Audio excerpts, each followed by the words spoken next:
নেতার কাছে আসি, জেল থেকে বের হয়ে বললো, ভাই জীবনটা তো শেষ, জেল খাইতে খাইতে। এতে বললো, আরে আপনি আর কি খাটছেন, আমি তো আপনার থেকে 10 গুণ খাটছি। না তার প্রতি সম্পর্ক ভালো থাকবে? আদর দরদ দিয়ে বলতে হবে, অনেক কষ্ট করেছেন দিনের জন্য, আল্লাহ উত্তম যাজা দিবে। কর্মী খুশি হবে না? আগেরটা বললে খুশি হইতো?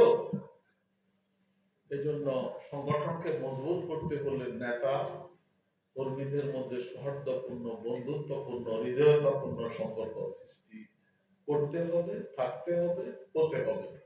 সংগঠনের মজবুতি অর্জন করতে হলে সেই সংগঠনের সেই শাখা আর্থিক স্বয়ংসম্পূর্ণতা অর্জন করতে হবে।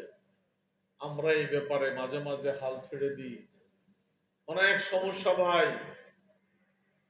ট্রেড ইউনিয়ন করেছে কিন্তু চাঁদা আদায়ের কথা তো বলতে লজ্জা লাগে। একজন ওই দিন আমাকে বললেন, ভাই চাঁদা আদায় করি না কেন জানেন? গাজীপুর মহানগরীতে বলে যে লোকেরা চাঁদাবাজ বলবে তাই। আমি বললাম যে ট্রেড ইউনিয়নের চাঁদা আদায় করা রাষ্ট্রীয়ভাবে স্বীকৃত, ঘোষিত।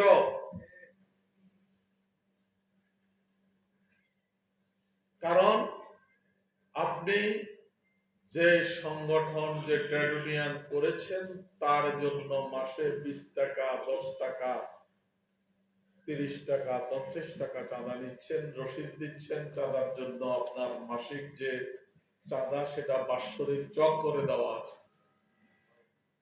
আমি বগুড়া একবার সফরে গিয়েছিলাম, সেখানে একটি অনুষ্ঠানে আমরা ছিলাম। সেই ঘরটি ছিল একটা রিক্সা শ্রমিক ইউনিয়নের অফিস। এক রিক্সার ড্রাইভার রিক্সা নিয়ে হুমড়ি খেয়ে আসলেন আমাদের এখানে। এসে বললেন যে ভাই আমাকে ট্রাফিক অনেক বকাঝকা করলো, মারধর করলো। তো কি হয়েছে? বললো যে সে আমাকে আটকালো, আমার গদি নিয়ে যায়, রিক্সা নিয়ে যায়। পরে আমি বললাম যে আমি অমুক রিক্সা শ্রমিক ইউনিয়নের সদস্য। আমার কার্ডটা দেখালাম। কার্ড দেখার পর সে খুলে দেখে যে আমি কোনো চাঁদা দিই নাই। বললো যে চাঁদা দাও নাই কেন? একটা বাড়ি দিয়ে আমাকে বললো যাও। মানে ওই ট্রাফিকও চাচ্ছে যে সে রিক্সা শ্রমিক যাতে নিয়মিত চাঁদা দে। আর আমরা ভয় পাইতেছি যে চাঁদাবাজ নেই বলে, চাঁদাবাজ বলবে না। ট্রেড ইউনিয়নে চাঁদা দেওয়া রাষ্ট্রীয় স্বীকৃতি আছে। সভ্যতার এই অগ্রগতিতে প্রতিটি ক্ষেত্রে, প্রতিটি অঙ্গনে পৃথিবীর অগ্রগতি, বিশ্বায়নের এই এগিয়ে যাওয়ার প্রক্রিয়ায় শ্রমজীবী মেহনতি মানুষের হাতের ছোঁয়া অনস্বীকার্য। আজকে আমেরিকার হোয়াইট হাউস থেকে শুরু করে বাংলাদেশের বঙ্গভবন পর্যন্ত যত সৌন্দর্য, যত স্থাপনা,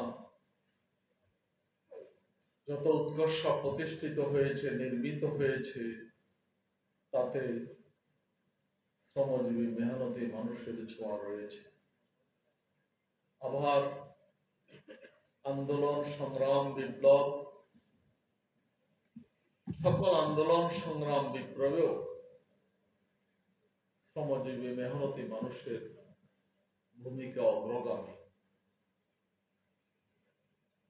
আমাদের এই বাংলাদেশের প্রেক্ষাপটেও ভাষা আন্দোলন বলেন, স্বাধীনতা আন্দোলন বলেন, 24-এর গণ অভ্যুত্থান বলেন, সকল আন্দোলন, সংগ্রাম, বিপ্লবে শ্রমজীবী মেহনতি মানুষের ভূমিকা অগ্রগামী। এবং শুধু পৃথিবীর আন্দোলন, সংগ্রাম, বিপ্লব নয়, রাসূলুল্লাহ সাল্লাল্লাহু আলাইহি সাল্লামের যে আবির্ভাব হয়েছিল, আল্লাহ রাব্বুল আলামিনের ঘোষণা অনুযায়ী, ওয়াল্লাযী আরসালা রাসূলাহু বিল হুদা ওয়া দীনিল হক লিইয়ুযহিরাহু আলা দীনি কুল্লিহি ওয়ালাউ কারিহাল মুশরিকুন। তিনি সে সত্তা যিনি তার রাসূলকে হেদায়েত এবং সত্য দ্বীন সহকারে পাঠিয়েছেন, যাতে করে সকল প্রকার জীবন ব্যবস্থার উপরে ইসলামকে বিজয়ী করা যায়। রাসূলুল্লাহ সাল্লাল্লাহু আলাইহি সাল্লামের পৃথিবীতে আবির্ভাবের মিশন ছিল দ্বীনকে, ইসলামকে রাষ্ট্রীয়ভাবে প্রতিষ্ঠিত করা। রাসূলুল্লাহ সাল্লাল্লাহু আলাইহি সাল্লামের সেই মিশন বাস্তবায়নে রাসূলুল্লাহ সাল্লাল্লাহু আলাইহি সাল্লামের সঙ্গী সাথীদের অধিকাংশই ছিলেন শ্রমজীবী, মেহনতি মানুষ। রাসূলুল্লাহ সাল্লাল্লাহু আলাইহি সাল্লাম যখন মক্কায় অলিতে গলিতে প্রথম অবস্থাতে দ্বীনের দাওয়াত পৌঁছাচ্ছিলেন কঠিন মুহূর্তে, ঠিক সেই সময় যখন প্রাথমিকভাবে 40 জন লোক ইসলাম গ্রহণ করেছিল, তার মধ্যে 35 জন লোকই ছিল শ্রমিক। আর রাসূলুল্লাহ সাল্লাল্লাহু আলাইহি সাল্লামের সেই ইসলামী রাষ্ট্র ব্যবস্থা প্রতিষ্ঠায় শ্রমজীবী মেহনতি মানুষ অগ্রগামী ছিলেন। পরবর্তীতে রাসূলুল্লাহ সাল্লাল্লাহু আলাইহি সাল্লাম তাদেরকে নেতৃত্বের আসনে আসীন করেছেন। রাসূল সাল্লাল্লাহু আলাইহি সাল্লাম যে রাষ্ট্র প্রতিষ্ঠা করেছিলেন, তিনি যে রাষ্ট্রের রাষ্ট্রপতি ছিলেন, সেই রাষ্ট্রের প্রধান সেনাপতি ছিলেন একজন শ্রমিক, যায়েদ বিন হারিসা রাদিয়াল্লাহু আনহু। রাসূলুল্লাহ সাল্লাল্লাহু আলাইহি সাল্লাম যে ইসলামী রাষ্ট্র প্রতিষ্ঠা করেছিলেন, সেই রাষ্ট্রের অর্থমন্ত্রী ছিলেন একজন শ্রমিক, হযরত বেলাল রাদিয়াল্লাহু আনহু। সুতরাং আজকে বাংলাদেশে